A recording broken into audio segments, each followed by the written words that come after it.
India independence के बाद जब वोटिंग हुई थी for the first prime minister of India, तो उस समय सरदार वल्लभ भाई पटेल मेजॉरिटी से जीत गए थे to become first prime minister of India after independence. Hello दोस्तों, स्वागत है आप सभी का आज के एक और नए वीडियो में, जहां हम बात करने वाले हैं नेहरू ने क्या क्या ब्लंडर्स किए थे अपने कार्यकाल में। हम सब जानते हैं कि जवाहरलाल नेहरू एक विजनरी लीडर्स हैं, लेकिन उन्होंने कुछ ऐसे ब्लंडर्स किए थे अपने कार्यकाल में जिसकी भुगताई इंडिया आज तक कर रहा। तो चलिए जानते हैं how Nehru destroyed India, created the Kashmir issue.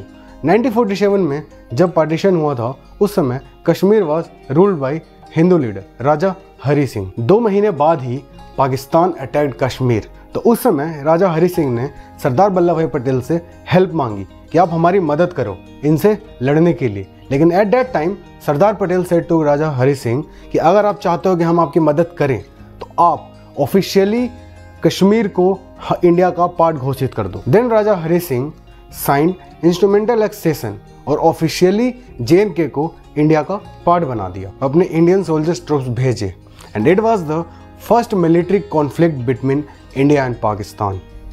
इस वॉर ने पाकिस्तान सोल्जर्स को बैक फुट पे ला दिया। फिर उस समय एक ब्रिटिश ऑफिसर थे जिनका नाम था लॉर्ड माउंटबेटन। उन्होंने नेहरू को सजेस्ट किया कि आप इस इशू को UN में रेज करो, बट सरदार वल्लभ भाई Patel was totally against the decision, लेकिन नेहरू डिड।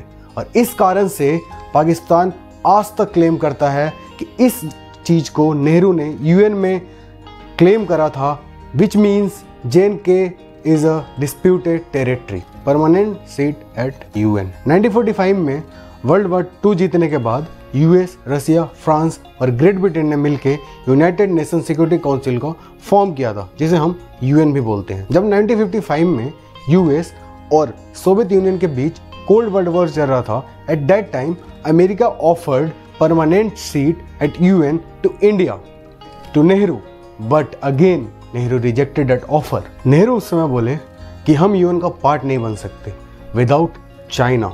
नेहरू उस समय भी चाइना को फुल सपोर्ट कर रहे थे for permanent member eight UN। अगर आज हमारे पास UN में परमानेंट सीट होता तो हमारे लिए कितने फायदे की बात होती।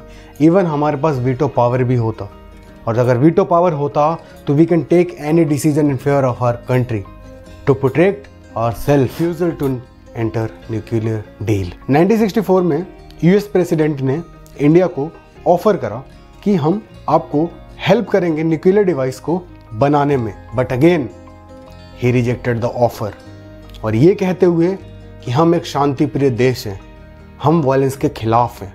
अगर नेहरू इस ऑफर को एक्सेप्ट कर लेते तो इंडिया एशिया की पहली कंट्री बन जाती, चाइना के पहले। बल्कि इंडिया पे कभी कोई अटैक करने की हिम्मत तक नहीं करता, और हमारे हाथ से एक्साइड चाइना कभी गया ही नहीं होता। Destroyed Indian economy. Nehru socialism में विश्वास रखते थे, वो एक फ्री मार्केट इकोनॉमी के खिलाफ थे। इसी वजह से 1960 में इंडिया में एक बहुत बड़ा इकोनॉमिक क्राइसिस आया था, और once he said profit is a dirty word. Nehru ने उस समय कुछ ऐसे पॉलिसीज बनाए थे इन विच स्टेट गवर्नमेंट के पास पावर थी to run any kind of businesses. लोगों के पास हद से ज़्यादा पैसा ना हो जाए और वो टोटली स्टेट गवर्नमेंट पे ही डिपेंडेंट रहे। इसके लिए उन्होंने उस समय टैक्स इतने हाई कर दिए थे कि उसका कोई हद नहीं। नेहरू के इन पॉलिसीज ने ना ही उस समय इनकम इक्वालिटी को वाइडन किया था, even he discouraged all the spirit of entrepreneurship. एक बात और बोलना चाहूँगा, शायद ये बहुत कम लोगों को ये बात पता होगी, एक समय नेपाल और बलूचिस्तान इंडिया का पार्ट बनना चाहते थे, but guess what, who rejected the offer?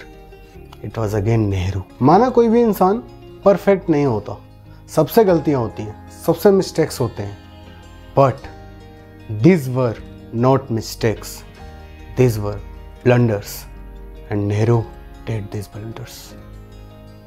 तो दोस्तों, अगर आप लोगों ने वीडियो को यहाँ तक देख लिया है तो वीडियो को लाइक ज़रूर करें, और कमेंट में अपना कोई भी एक टॉपिक हमें बताएं जिसके बारे में आप हमसे उस चीज़ से जानना चाहते हैं।